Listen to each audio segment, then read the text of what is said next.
자, 이제 위험과 수익하고요. 오늘 뭐 상세하게 다 하는 것은 아니고 1, 2월 달 과정은 아직도 이제 처음 과정이죠. 그래서 조금 난이도가 높고 좀 세부적인 내용 들어가는 거는 좀 나중에 설명드리고요. 3, 4월 달 수업이 아마 가장 기준이 되는 수업이 될 겁니다. 3, 4월 달 수업이. 그리고 이제 5, 6월 달 수업 되면 이제 난이도가 더 높은 거. 그러니까 시험 칠 때 뭐 굳이 몰라도 합격하는 데는 지장은 없지만 그래도 난이도 조정이 될 경우를 대비해서 약간 난이도 높은 것도 설명을 드려요. 그게 이제 5, 6월 수업이 될 겁니다. 그래서 3, 4월 수업이 기준이란 얘기는 조금 더 세부적인 내용까지도 다 설명드려요. 그리고 1, 2월 달에 설명드렸던 것 중에 좀 중요도가 낮은 것들은 일부는 빼고요. 세부적인 내용을 다 설명드립니다. 자, 아무튼 그래서 오늘은 지금 위험과 수익 관계에서 위험과 수익 가치관계 이런 관계까지 위험에 대해서 말씀을 방금 드렸고요. 그 다음에 수익에 대해서 말씀을 드리고요. 그 다음에 위험 수익 관계 그 다음에 이제 포트폴리오까지 나갈 겁니다. 일단 그 231조 수익률의 종류에 기대 수익률이 있죠. 다음에 요구 수익률이 있고요. 다음에 실현 수익률이 있습니다. 기대 수익률이라는 것은 투자로부터 예상되는 수익률을 말해요. 예상 수익률. 지금 방금 여기 계산했던 요거 있죠. 가정평균에서 계산한 거. 요게 바로 예상 수익률이에요. 지금 요게 아까 이렇게 1억 9천이 될 수도 있고 5천이 될 수도 있고 해서 평균적으로 1억 2천 나왔지 않습니까? 근데 이걸 투자하기를 1억을 투자한다면 1억을 투자해서 예상되는 값이 1억 2천이라면 평균적으로 2천의 수익이 생기는 거죠. 이럴 때 예상 수익률이 20%다 이렇게 되는 거죠. 여기다 예상 수익률, 기대 수익률을 이렇게 가중평균에서 계산하는 거예요. 가중평균. 가중평균에서. 근데 이거는 이제 요구 수익률은 투자자가 요구하는 최소한의 수익률을 말해요. 투자자가 요구하는 최소 수익률.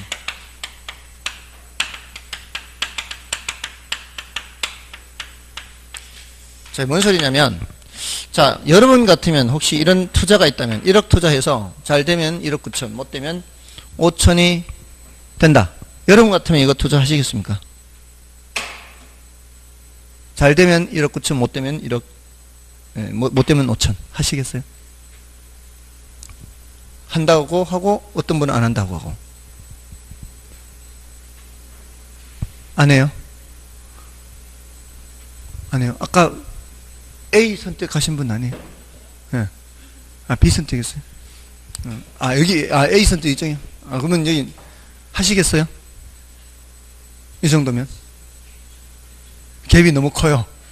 갭이 너무 크다. 지금 이게 위험이 크다 이 뜻이죠. 자, 위험이 크니까 안 하겠다. 이 의미는 역으로 말하자면 이 부담을 하기에 20%는 너무 적다라고 표현할 수도 있겠죠. 20%의 수익을 얻기 위해서 이 정도의 위험을 부담하기에는 너무 위험 부담이 크다. 이렇게 해석할 수 있잖아요. 그 소리는 20%의 예상 수익률은 마음에 안 든다 이 소리거든요. 그 소리는 그 속으로는 요구하는 수준이 20%보다는 높다는 뜻이거든요. 그죠? 근데 아까 한다 그랬죠? 아니요. 갑자기 바뀌었어요, 의견이. 자, 그럼 이제 다 안 하는 거예요. 자, 안 한다는 사람들은 전부 다 속으로 요구 수준이 20%보다는 높으니까 이걸 만족하지 못하니까 안 하는 거 아니에요. 그게 바로 무슨 수익률? 요구 수익률이에요. 그러니까 요구 수익률을 꼭 집어서 몇 프로라고 말은 못 하겠지만 분명히 그 사람은 요구 수익률이 20%보다는 높을 거란 얘기죠. 이런 사람들한테 만약에 이렇게 제안을 하면요. 속으로 예를 들어 갖고 있는 건 얼마인지는 몰라도 자, 제안을 해보는 거예요. 자, 그러면 자, 요것을 좀 더 높여서 여기가 7천만 원이다. 이렇게 되면 7천만 원이다. 그럼 평균적으로 얼마예요? 1억 3천, 1억 3천. 1억 3천. 수익률이 몇 프로로 올라가요? 30%. 그러면서 이 갭은 격차는 줄었죠? 1억을 투자해서 잘못되면은 7천이 이제 5천이 아니고 잘 되면 1억 9천이에요. 이제 수익률도 이제 몇 프로 올라갔어요? 30% 올라갔죠? 하실래요? 요 정도면 한대 이제 드디어. 한다는 얘기는 요구 수준이 30%보다는 낮은 거죠. 예, 요구 수준이 30%보다 낮으니까 이제 마음에 든다는 얘기죠. 뭔 뜻인지 아시겠어요? 요구 수익률은 굉장히 주관적이에요. 여러분들도 다 달라요. 이게 사람마다. 예, 이렇게 속으로 주관적으로 판단한 수익률이 뭐라고요? 요구 수익률이에요. 아시겠죠? 자, 이게 주관적 수익률이고 요게 객관적 수익률. 계산은 누구든지 다 1억 3천 나와야 되죠. 맞나요? 근데 주관적 수익률인 요구 수익률은 사람마다 다를 수가 있다는 겁니다. 자, 근데 이 요구 수익률을 그런 식으로 굉장히 추상적이고 주관적으로 판단할 수도 있지만 이렇게 볼 수도 있어요. 예를 들어서 어떤 물건을 이제 공인중개사가 소개를 했어요. 이 물건 참 좋은데 아깝다. 그래서 소개해 준다. 요즘 같은 상황에서 안정적으로 7%는 수익이 나올 거다.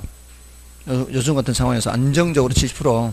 그러면서 이렇게 소개를 해주는 거예요. 보니까 그럴듯해요. 근데 이 사람이 이 정도의 위험성이 있는 물건에 이미 투자를 하고 있는데 거기에서는 8%의 수익이 나고 있어요. 근데 지금 여기 투자를 하려면은 내가 어디 따로 돈을 쌓아 놓은 게 있는 게 아니라 저기 있는 돈을 빼서 여기 투자를 해야 돼요. 그렇다면은 여기 투자를 하겠습니까? 안 하겠죠? 자, 지금 여기에 예상 수익률이 7%라고요. 기대 수익률이 7%다 이 말이에요. 근데 주관적으로는 내가 판단을 하진 않았지만 아직 내가 다른 데서 벌고 있는 수익률이 이미 몇 프로는 되니까 8%는 되니까 굳이 이쪽에 올 이유가 없죠. 이 8%는 이 투자에서 계산된 수익률이 아니고 딴 데서 발생하는 수익률이죠. 그래서 이거를 외부 수익률이라 하고요. 이거는 내부 수익률이라 그래요. 어디에서 계산됐으니까? 이 투자 안에서 계산이 됐으니까. 그리고 지금 내가 여기에 자금을 투자하려면 다른 데 투자되어 있는 거를 포기하고 이리 와야 되죠. 그죠? 자, 이걸 뭐라고 하는가 하면은 자본의 기회비용이라고. 비용이라는 게 뭐예요? 비용. 우리가 뭔가를 얻기 위해서 지출하는 걸 비용이라고 하죠. 그죠? 근데 기회비용은 이렇게 지출하는 그런 의미의 비용이라기보다는요, 내가 벌어야 될 걸 못 버는 것도 비용으로 버는 거예요. 벌어야 될 거 못 버는 것도 비용으로 버는 거예요. 그러니까 돈으로 꼭 이렇게 지출을 해야 비용이 아니라 벌어야 될 거 못 버는 것도 뭐로 봐야 된다고요? 비용으로 봐야 되는 거죠. 그러니까 여기에 투자하기 위해서는 저쪽에서 버는 거를 포기하고 와야 되죠. 그러니까 여기 투자 기회를 잡기 위해서 이 말이에요. 여기 투자 기회를 잡기 위해서는 몇 프로의 비용이 발생하는 거예요? 8%의 비용이 발생하는 거죠. 그래서 그걸 기회비용이라 그래요. 됐나요? 그래서 기회비용이 그만큼 발생한다 이 말이에요. 여기 투자하기 위해서. 여러분들이 여기에서 공부하시기 위해서 지불하는 대가가 기회비용으로 따지자면 여기에 수강료만 기회비용이 아니고 여기에 옴으로써 일을 못하거나 아니면 다른 뭔가를 못해서 희생하는 것도 뭐에 집어넣어야 돼요? 기회비용에 집어넣어야 되는 거죠. 그래서 우리 수업을 하다 보면은 실무를 하는 분들이 많이 와요. 그 실무를 하는 분들이 많이 오는데 장사가 잘 될 때는 실무하시는 분들이 별로 안 와요. 안 될 때, 조용할 때, 이때 많이 오시죠. 이유가 뭐겠어요? 바로 그 기회비용 때문에. 장사가 잘 될 때는 여기 와서 일을 하는 것 때문에 그만큼 하루하루 버는 거를 포기하고 와야 되는데 장사가 잘 될 때는 많이 포기해야 되잖아요. 제가 듣기로는 어떤 분은 하루 1,000만 원도 찍어봤대요. 하루 1,000만 원. 하루 1,000만 원. 한 달도 아니고요. 하루 1,000만 원. 그분은 수백억 대 자산가요. 수백억 대. 지금은 한창 때 하루 1,000만 원도 찍었대요. 공단을 저거 뭐냐 이렇게 분양을 하는데 거의 자기가 다 했대요. 공단을 이렇게 조성해가지고 근데 그 전에 이미 작업을 엄청 했던 모양이더라고. 작업을. 이제 그 공단도 막 이렇게 난립돼 있는 경우 있잖아요.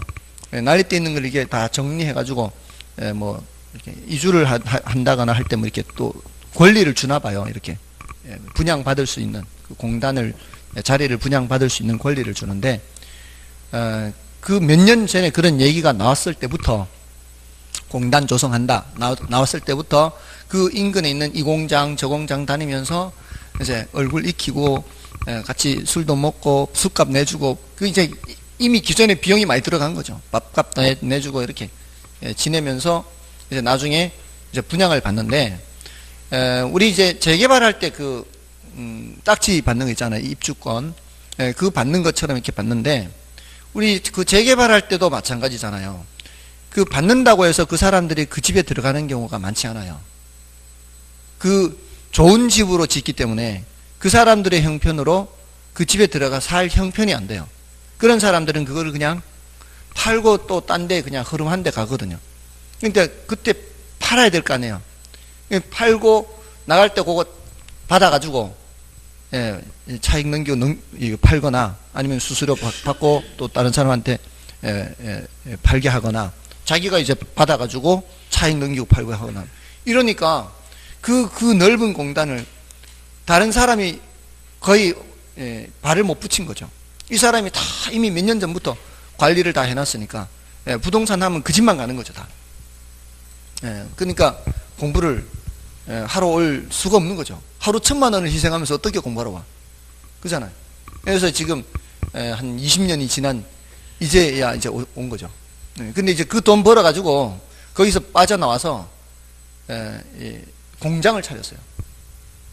무슨 부품 공장을 차려가지고 지금 공장 운영하는 경영진이에요.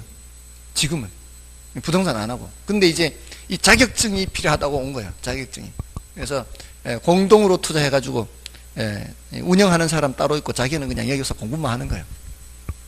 아무튼 그런 사람도 있어요. 그러니까 그런 사람들은 버는 돈이 너무 많으니까 기회비용이 너무 큰 거죠. 그러니까 못 오는 거죠. 그러니까 조용할 때 사실 공부는 지금 해야 되는 거죠. 경기 안 좋을 때. 그게 기회비용이 가장 적게 드는 거죠. 지금 공부해야 돼요. 아무튼 그런 게 기회비용이에요. 자, 그래서 기대 수익률과 요구 수익률 이렇게 구분할 수 있어요. 대칭적으로 구분하시면 돼요. 그래서 우리 교재에서 보실 때도 그렇게 구분해서 보시는데 기대 수익률에서 뭐 특별히 더 말씀드릴 건 없는데 요구 수익률을 보세요. 요구 수익률에 투자자가 대상 부동산에 자본을 투자하기 위해서 요구하는 최소한의 수익률을 말하고요.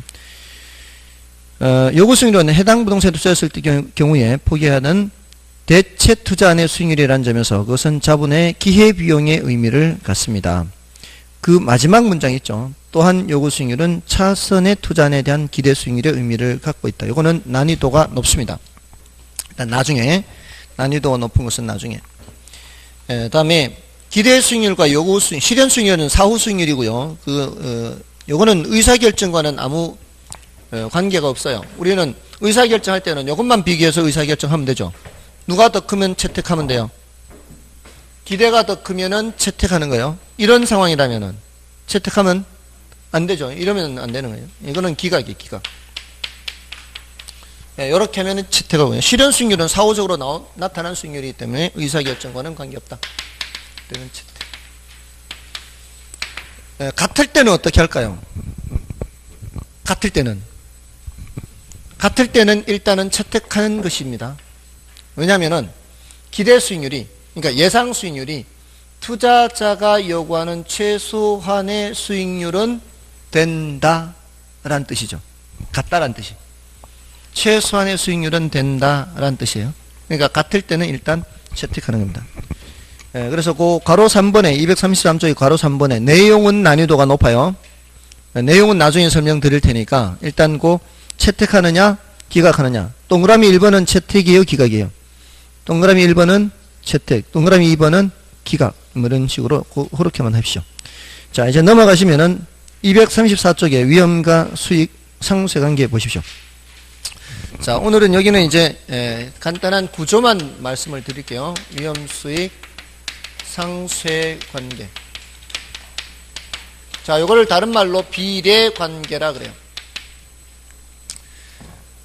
위험 수익 비례관계의 의미가 뭐겠어요? 위험이 클수록 수익도 크다. 이게 이제 비례란 뜻이에요. 위험이 클수록 수익도 같은 방향. 위험이 클수록 수익도 크다. 이게 항상 이럴까요? 항상 이런 것은 아닐까요? 항상 이런 것은 아니에요. 그럴 때 쓰는 표현이 일반적으로 위험이 클수록 수익도 크다. 예외적으로 아닐 수도 있다는 거죠.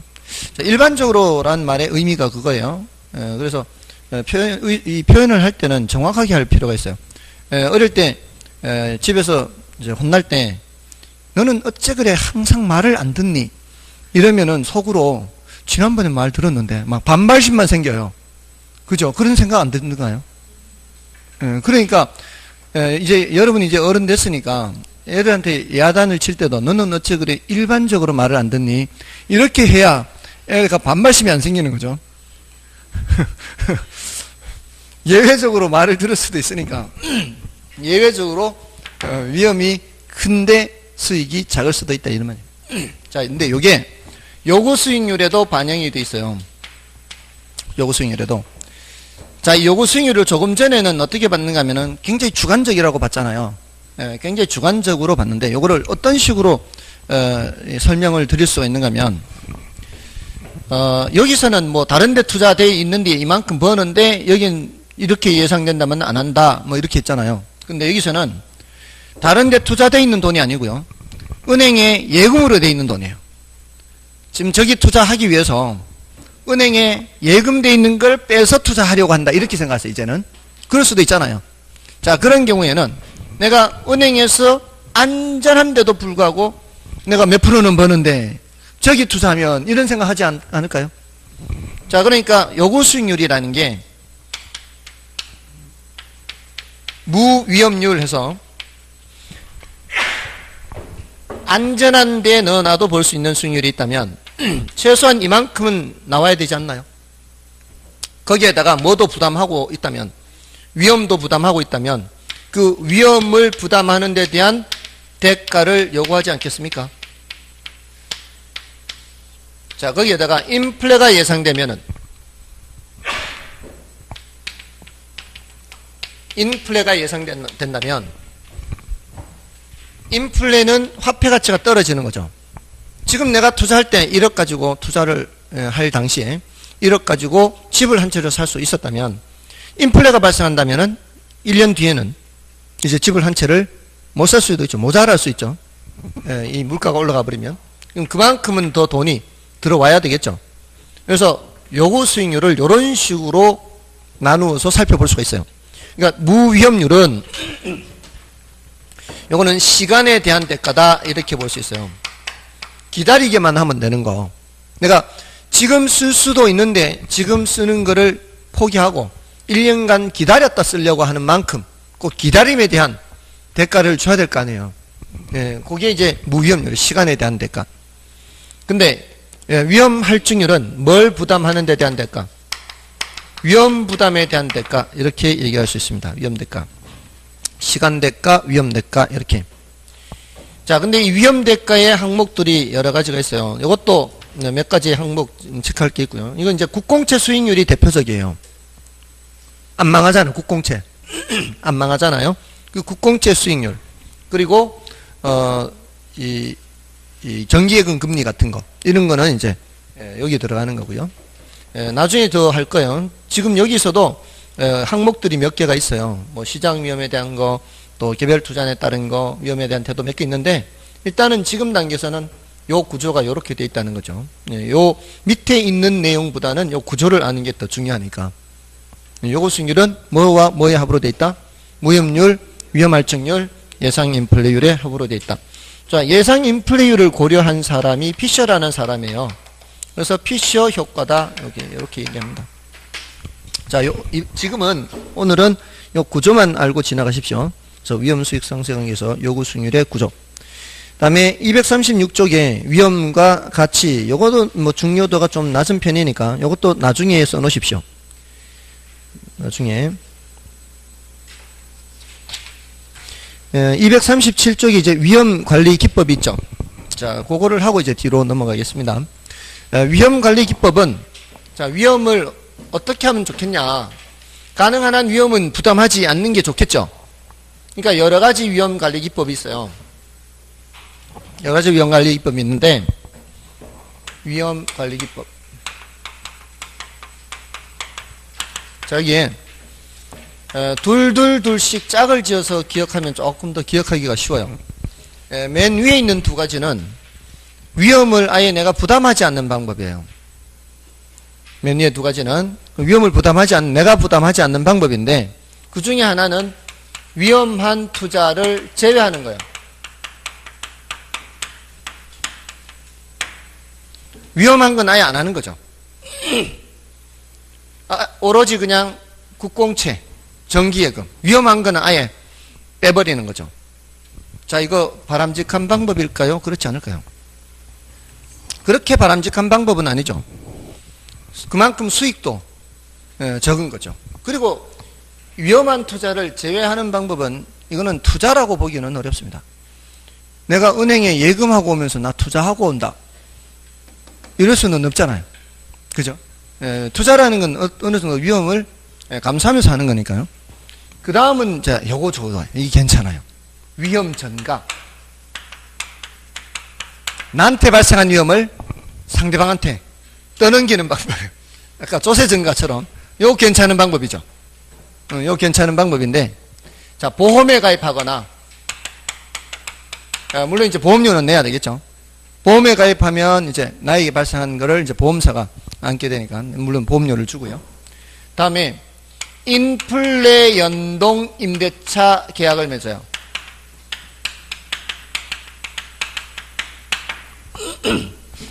보통 우리 2년 계약한다, 뭐 몇 년 계약한다, 그러면 임대료가 고정 임대료요, 변동 임대료요. 고정이죠. 월 얼마, 이렇게. 보증금 얼마에 월 얼마.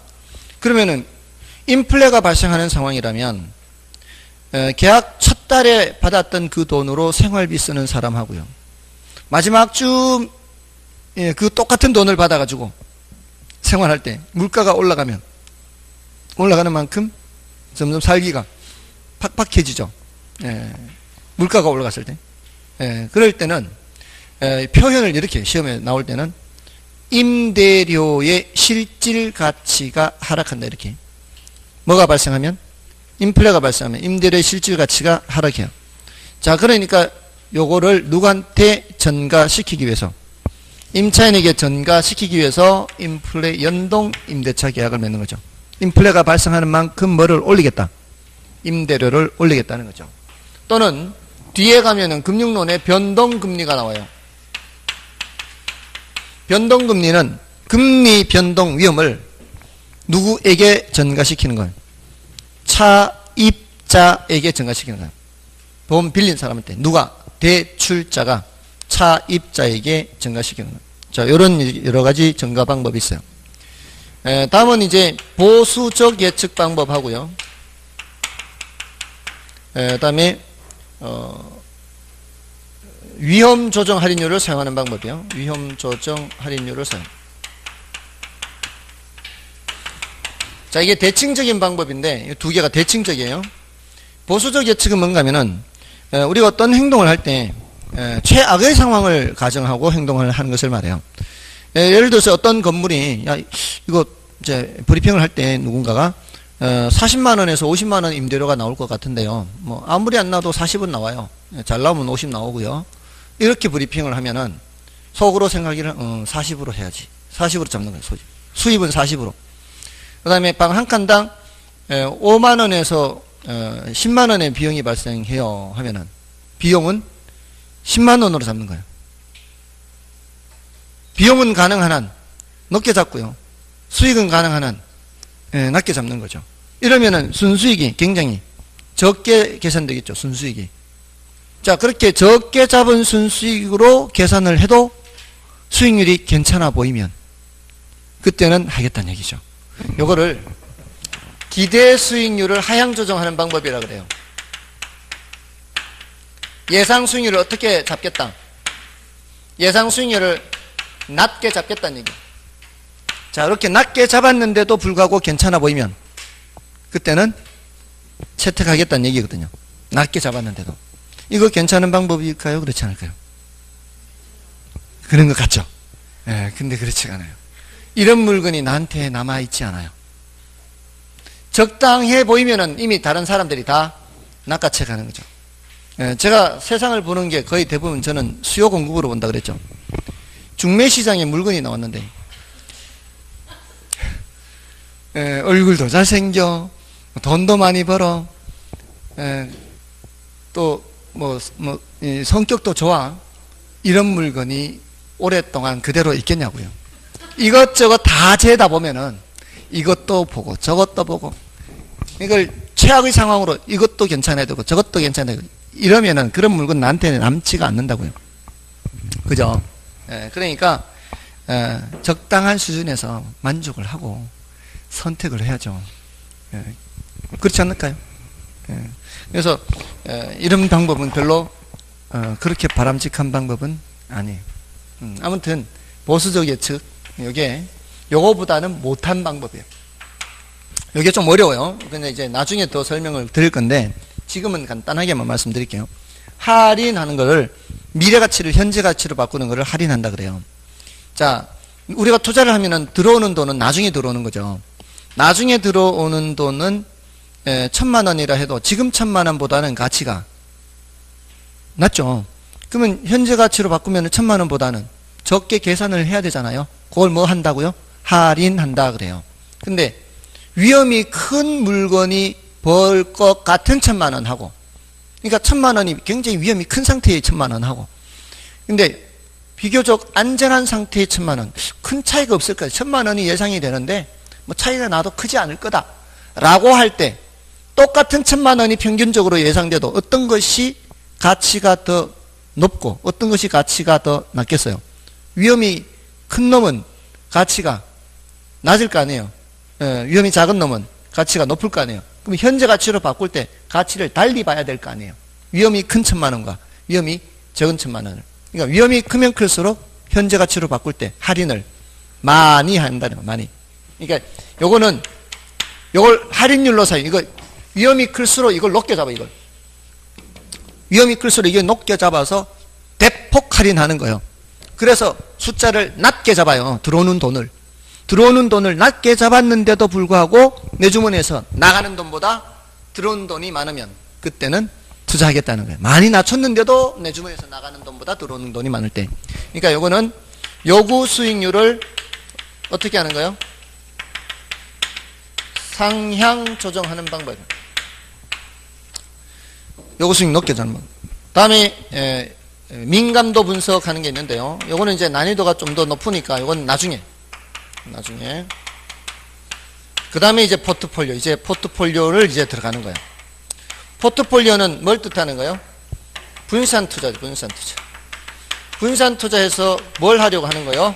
위험을 줄이려는 거예요, 위험을 줄이는 거예요. 얘는 위험을 줄이는 방법. 자, 이런 식으로 이제 6가지를 구별을 하면 되겠습니다. 그 중에서 이제 237, 238쪽에 그 민감도 분석을 좀 말씀을 안 드렸고요. 그 다음에 239쪽에 평균 분산 결정법도 이제 설명드려요. 이제 포트폴리오 이런 설명드리면서 함께 말씀을 드립니다. 자, 이제 내용은 이제 여러분이 좀 확인하시고요. 넘어가셔서 자, 243쪽에 평균 분산 결정법과 포트폴리오 이론 있죠. 평균 분산 결정법과 포트폴리오.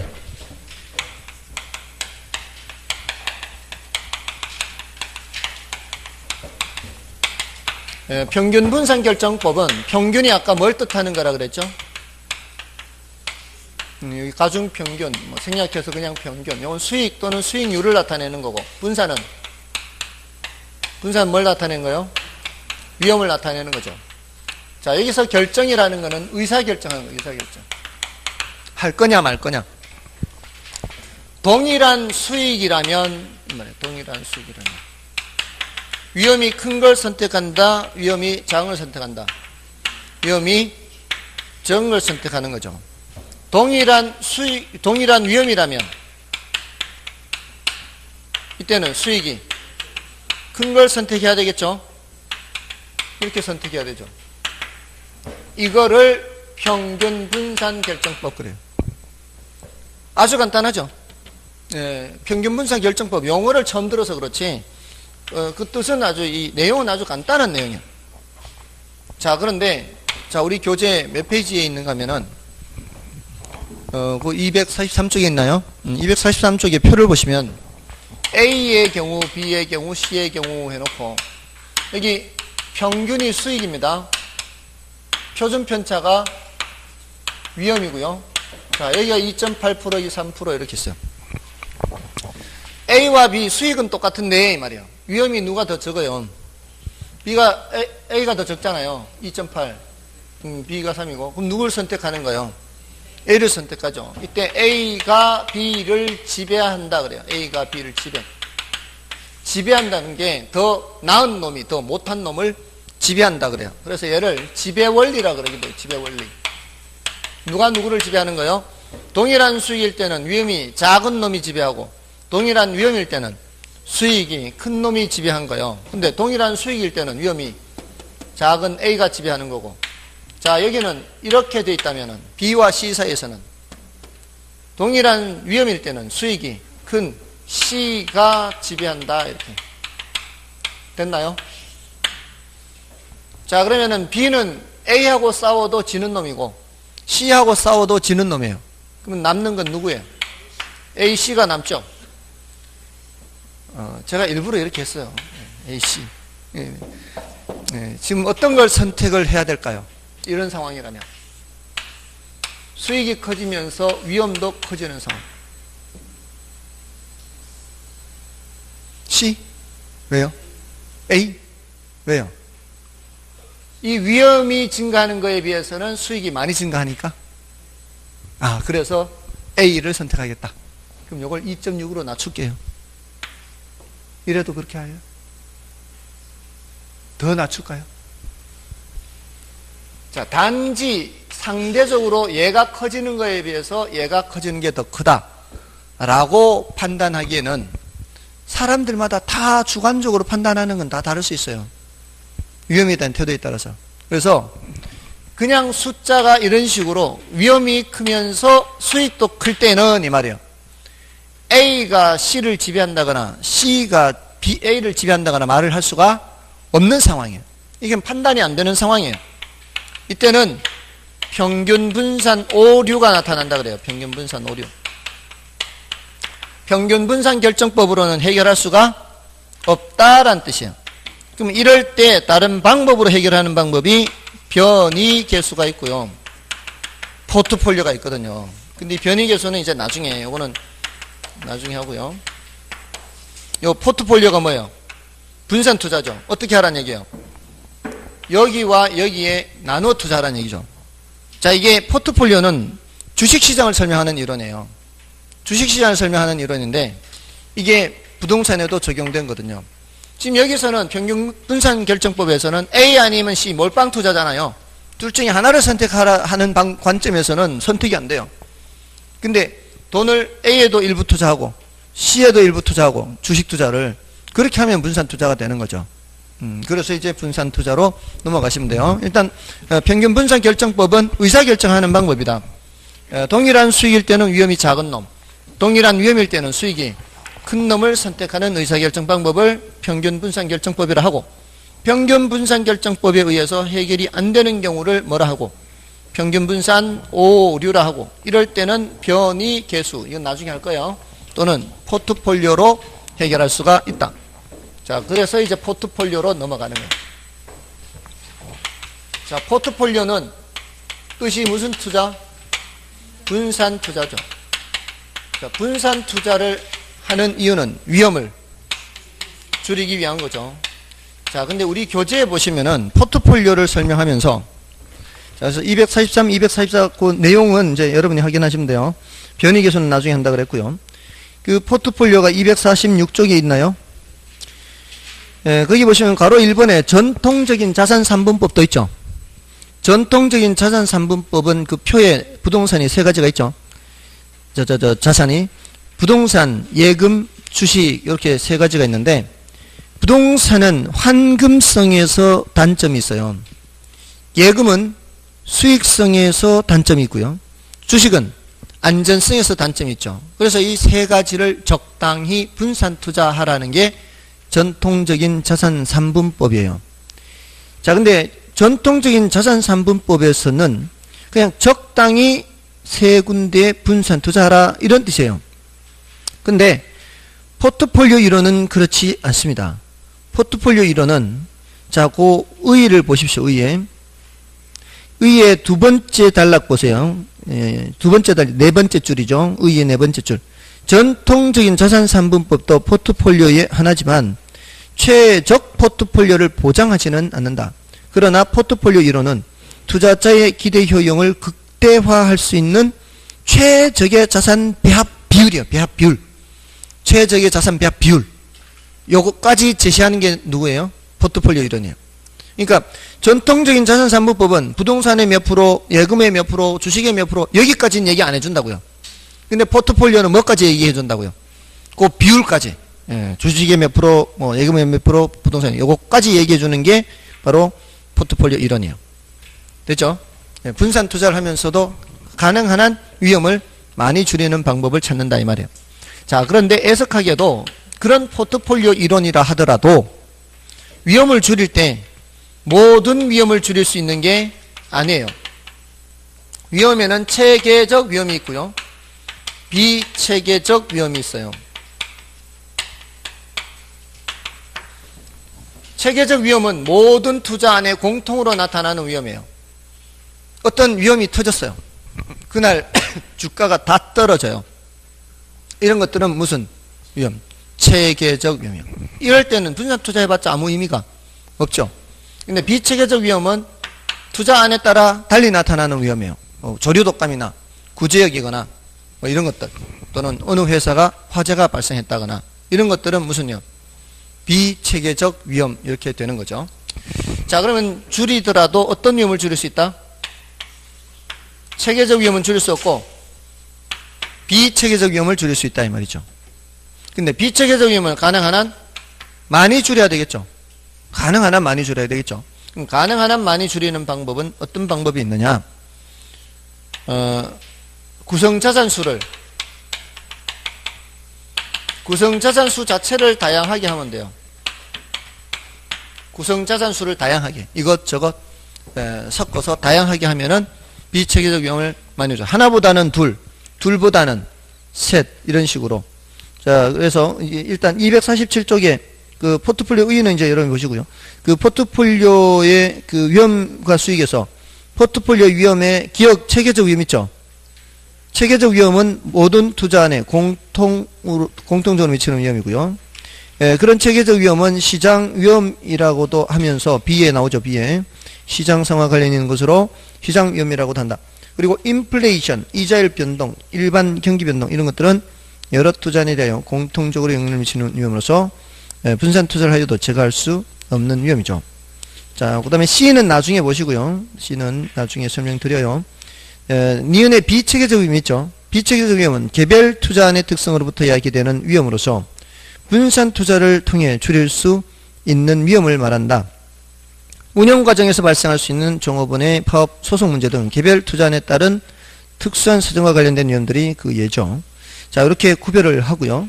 자, 넘어가시면은 포트폴리오 위험과 수익의 측정에서 포트폴리오 수익률의 측정은 중요합니다. 이건 나중에 할 거고요. 이건 계산 문제로 주로 출제됩니다. 이거는. 근데 그 밑에 공식은 외울 필요가 없어요. 다음에 니은의 포트폴리오 위험의 측정 있죠. 이거는 난이도 높고 중요도 낮아요. 니은은 난이도가 높고 중요도가 낮습니다. 다음에 4번에 괄호 4번에 포트폴리오 관리 및 포트폴리오 효과 있죠. 자, 요거는 포트폴리오 관리는 체크해 두시고요. 그게 니은에 있습니다. 니은에. 근데 니은만 보지 마시고요. 기억도 함께 말씀드리겠습니다. 기억 보세요. 무작위로 자산 포트폴리오를 구성하는 경우 돼 있죠. 포트폴리오를 구성하는 자산의 수가 많을수록 불필요한 위험은 통계학적으로 제거된다. 이렇게 돼 있죠.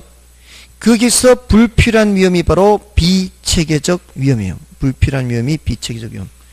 어떻게 할수록 구성하는 자산 수가 많을수록 자, 여러분, 제가 꼭 해보고 싶은 것 중에 하나가 있는데, 어떤 학자가, 이 수익률을 과연 얼마나 낼 수 있을까 해서, 다트판 있죠, 다트. 다트판에다가 주식 종목을 쫙 적어 놓고, 던지는 거죠.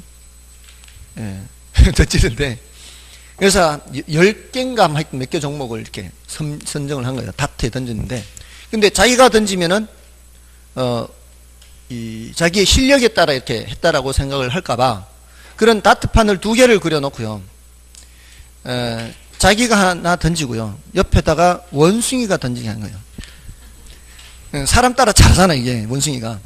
그러니까 원숭이가 맞춘 10 몇 개를 투자를 한 거예요. 1년간. 그랬더니, 그 펀드 매니저보다 수익률이 낮더래요. 펀드 매니저가 한 수익률보다. 그러니까 여기서 말하려고 하는 거는 무작위로 그렇게 뽑는 거, 무작위. 무작위로 그렇게 뽑아도 이 말이에요.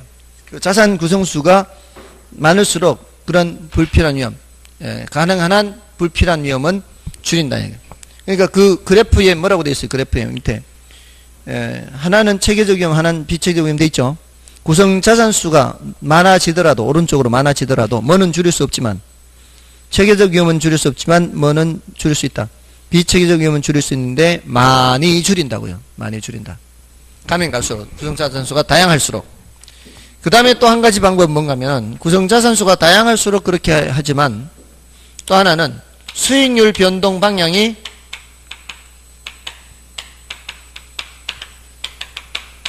반대가 되게, 반대. 수익률 변동 방향이 반대가 되게 하면은 효과가 높아요. 예를 들어, 자, 아까 뭐 5% 했는데, 예상 수익률이 5%인데, 얘는 잘 되면 7%가 나올 수도 있고요. 못 되면은 3%가 될 수도 있고요. 평균적으로 몇 프로? 5%. 얘도 잘 되면은 7%, 못 되면은 3%, 평균적으로 몇 프로? 5%예요. 근데 자세히 관찰을 해보니까 얘가 7% 나올 때는 얘가 3% 나오더라는 거예요. 얘가 3% 나올 때는 얘가 7% 나오더라는 거예요. 수익률 변동 방향이 어때요? 반대죠. 얘가 움직이는 거하고 얘가 움직이는 건 서로 반대로 움직여요. 이럴 때 내가 1억을 여기다 몰빵 투자하면은 7%가 나올 수도 있고 3%가 나올 수도 있죠. 몰빵 투자했을 때는. 물론 5%가 나올 수도 있고 평균적으로 이렇게 평균이 있으니까. 여기도 내가 몰빵 투자하면 어떻게 해? 몰빵 투자하면은 7%가 될 수도 있고 3%가 될 수도 있죠. 자, 근데 5천 5천씩 나누어서 투자해보세요. 자, 여기가 흰색이 나타날 때요. 흰색이. 얼마 벌어요? 3%죠. 예상은 5%인데 3% 나오면 3, 5, 15 얼마 벌어요? 150. 여기가 흰색 나올 때 이쪽도 흰색이 나온단 말이에요. 7% 벌어요. 7%. 5천에 7% 얼마? 350이에요. 합쳐서 얼마 벌어요? 500 벌어요. 여기가 노란색 나올 때는요. 이쪽이 350 벌고 이쪽은 150 벌죠. 얼마 벌어요? 얼마 투자했어요, 내가? 총 1억 투자했죠. 1억 투자해서 A 시나리오가 되든 B 시나리오가 되든 얼마를 벌어요? 500을 벌죠. 나는 늘 얼마 벌어요? 늘 500 버는 겁니다. 됐죠? 편차가 있어요, 없어요? 편차가 없죠. 이러면은 비체계적 위험이 0이라 그래요. 편차가 없으니까. 완벽하게 제거한 거예요. 완벽하게. 수익률이 반대 방향이지만 그러면서도 완벽하게 상쇄가 된다 그래요. 이럴 때는 비체계적 위험이 0이 됐다 그래요. 근데 현실적으로는 이렇게 되기 힘들고요. 현실적으로는 이런 경우는 꼭 이건 수학적으로만 가능한 얘기예요. 자, 근데 이 수익률 변동 방향이 반대가 되는 것과 관련되는 게 바로 이 상관계수예요. 자, 오늘 여기까지만 설명하고 마치겠습니다. 예, 지난 순환에는 여기까지 했어요. 자, 이제는 상관계수에 대해서 이제 좀 말씀을 드릴게요. 상관계수는 그 249쪽에 밑에 있죠. 가로 5번. 자, 그것만 하고 나머지는 나중에 하겠습니다. 나중 그 뒤에 있는 건 난이도가 높아요. 이 상관계수는 마이너스 1에서부터 1까지 값을 갖고 있어요. 자, 이게 수익률 변동 방향이 반대인 게 효과가 높다 그랬죠. 자, 앞에서 우리 계속 제가 수업을 할 때마다 방향이 같은 방향, 반대 방향 하면서 같은 방향은 양수, 음수. 같은 방향은 양수라 그랬죠. 반대 방향은 음수라 그랬죠. 지금 여기서도 마찬가지예요. 두 개의 투자 안에 수익률이 서로 반대 방향으로 나타날 때는 상관계수라는 숫자가 음수가 될까요? 양수가 될까요? 음수가 돼요. 음수가. 같은 방향이면 양수예요. 그러면은 양수일 때 효과가 높겠어요? 음수일 때 효과가 높겠어요? 상관계수가 음수일 때 효과가 높다 이 말이에요. 그리고 마이너스 1일 때는 어떤 경우예요? 반대 방향이면서 완벽하게 줄일 수 있는 걸 다 줄이는 거예요. 가장 효과가 높은 경우. 마이너스 1일 때는 가장 효과가 높아서 조금 전에 뭐라고 했어요? 이 경우. 지금 여기 있는 거. 요 경우가 상관계수를 계산하면은 뭐가 나온다고요? 마이너스 1이 나와요. 요 경우가. 완벽하게 반대로 되면서 정확하게 일치하게 요래될 때는 상관계수가 마이너스 1이 되면서 비체계적 위험이 뭐까지 줄일 수 있다? 비체계 위험을 0까지 줄일 수 있어요. 0까지. 없잖아요. 편차가 없잖아요. 편차가. 저렇게 되든 이렇게 되든 편차가 없는. 그게 바로 뭐가 0이 됐다? 비체계적 위험이 0이 되는 경우예요. 자, 그러면 1일 때는 어떤 경우일까요?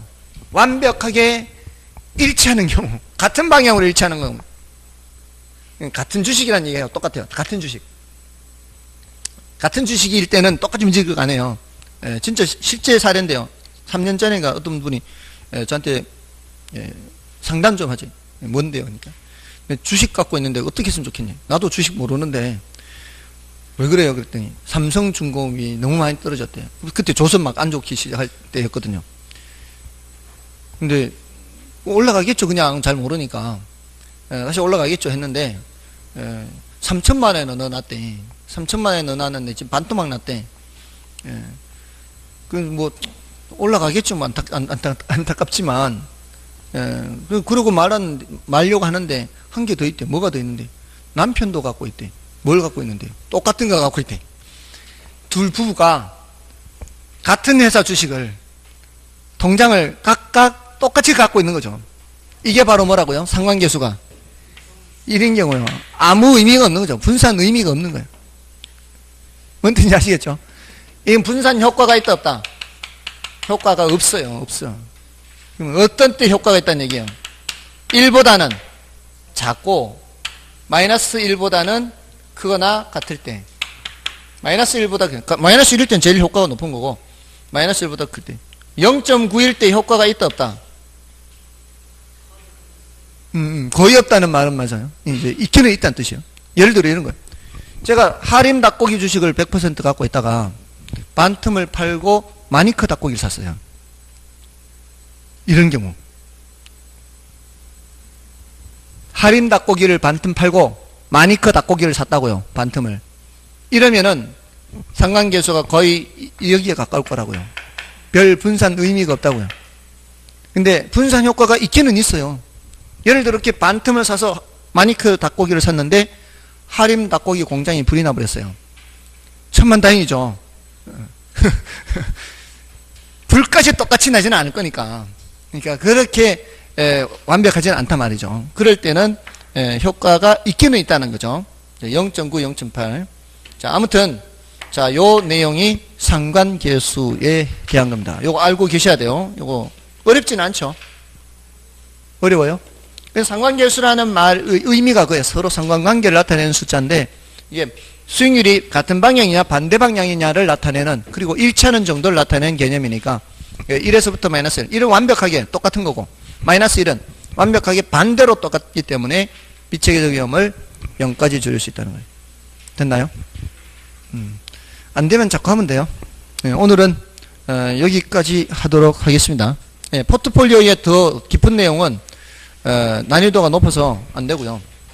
다음에 해야 돼요. 이게 지금 이거 차츰차츰 들어가야 되고, 화폐 시간 가치부터 이제 다음 주에 하도록 하겠습니다. 되시죠? 됐습니까? S였습니다. 감사합니다.